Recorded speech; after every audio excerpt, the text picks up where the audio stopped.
Hi friends, ఏంటి చూపించేసిన video స్టార్టింగ్లోనే పకోడీ చూపిస్తున్నాను అనుకుంటున్నారా? నేను వేసింది కాదులేండి, బయట నుంచి తీసుకొచ్చింది. ఈరోజు అయితే మన ఛానల్లోని వంట వీడియోలు పెట్టి చాలా డేస్ అయిపోతుంది కదా.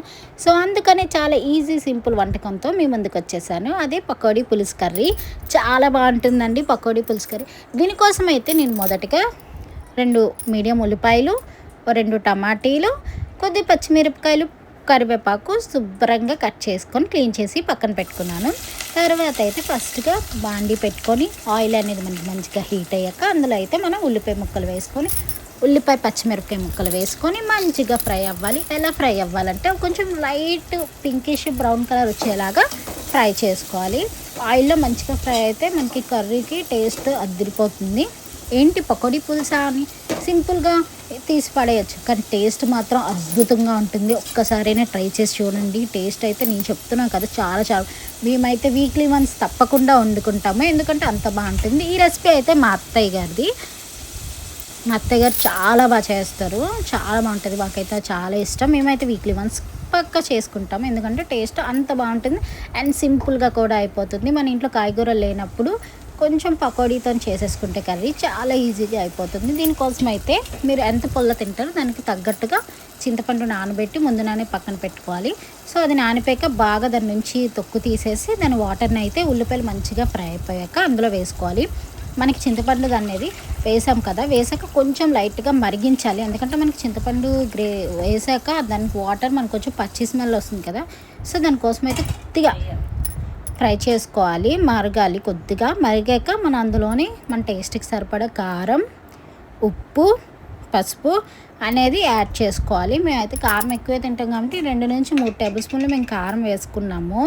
నెక్స్ట్ ఇందులో పసుపు కూడా వేసుకోవాలి. సో పసుపు కూడా వేసుకున్నాక ఒకసారి మంచిగా అన్నీ కలిసేలాగా, పులుసులోని మొత్తం అన్నీ కలిసేలాగా ఒకసారి అయితే మొత్తం మిక్స్ చేసేసుకోవాలి. గరిటె పెట్టుకొని మిక్స్ అయ్యాక మనకి స్ట్రెచ్చర్ ఇలా ఉంటుందన్నమాట. మనమైతే ఇప్పుడు కారం, పసుపు, సాల్ట్ అనేది యాడ్ చేసుకున్నాం కదా. సో ఇప్పుడైతే మనం ఇందులో ఇంకా టేస్ట్కి సాల్ట్ సరిపోయిందో లేదా చూసుకొని యాడ్ చేసుకుని మళ్ళీ కొద్దిగా సాల్ట్ యాడ్ చేసుకొని, నాకైతే సాల్ట్ సరిపోలేదు కాబట్టి మళ్ళీ మేము సాల్ట్ యాడ్ చేసుకున్నాము.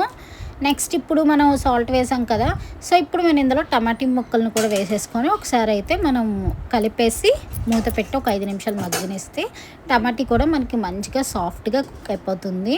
టేస్ట్ అయితే చాలా బాగుంటుంది. మనకి టమాటా పీసులు కూడా మనకు కనిపించవు, మరిగినప్పుడే మంచిగా ఇది అయిపోతాయి. సో నెక్స్ట్ వచ్చేసి మనకి చూసారా, మనకి నెక్స్ట్ నేనైతే పులుసు మరుగుతుండగానే అందులో అయితే కరివేపాకు వేసుకున్నాము. కరివేపాకు వేయగానే మనకి ఫ్లేవర్ అయితే భలే వచ్చేస్తుంది, ఎందుకంటే మనకు ఆ చింతపండు పులుసులో కరివేపాకు మగ్గుతుంటే మనకైతే మంచి స్మెల్ వస్తుంది. ఆరోమాకే తినేయాలనిపిస్తుంది. వేడి వేడి అన్నంలోని పకోడీ పులుసు వేసుకొని తిన్నారంటే ఇంకా మర్చిపోరు. మళ్ళీ వీక్లీ వన్స్ కంపల్సరీ మీరు కూడా చేసుకొని తింటారు, ఎందుకంటే టేస్ట్ అంత అమోఘంగా ఉంటుంది కాబట్టి. నెక్స్ట్ వచ్చేసి ఇందులోనే మేము పకోడీ ముక్కలను అయితే కూడా యాడ్ చేసేసుకున్నాము.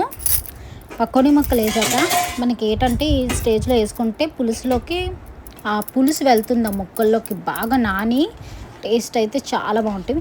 ఇప్పుడైతే మనకి ఇది కొంచెం థిక్నెస్ అయ్యేంతవరకు మనమైతే దీన్ని మగ్గనివ్వాలి. ఇది కొంచెం పకోడీ వేసాం కదా, దానివల్ల కొంచెం దగ్గరికి అవుతుంది అనమాట. పులుసు అంతా అది అబ్జర్వ్ చేసుకుంటుంది. అబ్బా, ఒక్క ముక్క నోట్లో ఎట్టగానే పుల్లగా, కారంగా, స్వీట్గా చాలా బాగుంటుంది. ఒక్కసారి తిన్నారంటే మీకు జ్వరం కానీ ఒంట్లో బాగాలేనప్పుడు మాత్రం ఇది చేసుకొని తింటే పక్కా నచ్చేస్తుంది, పక్కా తినేస్తారు. టేస్ట్ ఎందుకంటే అంత బాగుంటుంది. చూసారా, మనకి కొంచెం దగ్గరగా అయ్యింది కర్రీ. ఎంత బాగా వచ్చిందంటే అంత సూపర్గా వచ్చింది. ఇప్పుడు దాన్ని మనం ఒక సర్వ్ బౌల్లోకి అయితే సర్వింగ్ చేసేసుకుందాము, ఎందుకంటే సింపుల్ అయిపోయింది. ఇంత మనం 2 మాటలు మాట్లాడేలోపే కర్రీ అయిపోయింది. చూసారా, అంత ఈజీ అండి ఇది. బ్యాచిలర్స్ నుంచి ఎవరైనా ఉంటారని వాళ్ళు కూడా చాలా సింపుల్గా చేసుకొని తినేయచ్చు. మీ ఇంట్లో వాళ్ళందరూ మిమ్మల్ని పక్కా పొగుడుతారు, ఎందుకంటే కర్రీ టేస్ట్ అంత బాగుంటుంది కాబట్టి. సో మీకు ఇలాంటి మంచి ఈజీ రెసిపీస్ కావాలనుకుంటే పక్కగా మా ఛానల్ని సబ్స్క్రైబ్ చేసుకోవాల్సిందే. సబ్స్క్రైబ్ చేసుకోవడం కాదండి, పక్కనున్న బెల్ ఐకాన్ని టంగ్మని కొట్టారంటే మా ఛానల్లో పోస్ట్ చేసిన ప్రతి వీడియో కూడా మీ వరకు వచ్చేస్తుంది అనమాట. ఇక నెక్స్ట్ అనేది మీకు ఏ వీడియో కావాలో మీరైతే కామెంట్ బాక్స్లో కామెంట్ వేసేసారనుకో, నెక్స్ట్ అయితే మన ఛానల్లోని ఆ వీడియోని అయితే పోస్ట్ చేసేద్దాం. టేస్ట్ అయితే మళ్ళీ వీడియోతో కలుసుకుందాం. Bye friends.